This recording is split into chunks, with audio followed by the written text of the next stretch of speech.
I think there's a couple, but it's the idea that it's going to replace classical computers. And I strongly, although I can't say for sure, I don't believe that it's going to replace it. I think they will act together.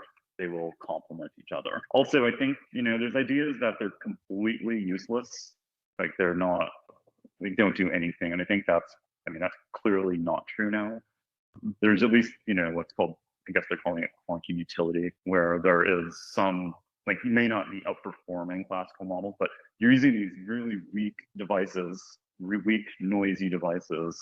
And it's, sometimes matching extremely powerful classical computers. So I think that's such a promising sign that we're still in this early stages and we're already at that point. Sure, your guess, like Shor's algorithm, which breaks the RSA encryption.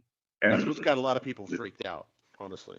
And that's something that we should definitely talk about, because it's like the thing that gets, I would say, the most attention about with quantum computers. There's a panic starting to grow in governments, more in governments at the moment, but also in financial institutions.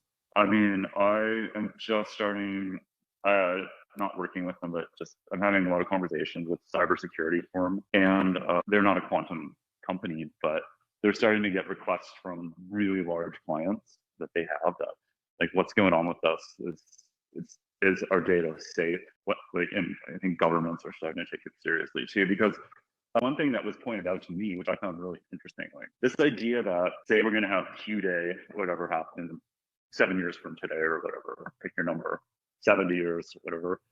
There's this idea that you can just like flip a switch and we're safe now. Like we have, they do have the post-quantum cryptography. They have quantum-resistant algorithms, as far as we know. And so there's this idea you're just going to flip a switch and everything's going to be okay. And even when I started talking to this company, I was like, well, I'm not really that worried about Q-Day or Shor's algorithm or cracking an RSA or any of that. But now I'm getting more worried about it, because it's what we don't know. It's like, what else do we not know?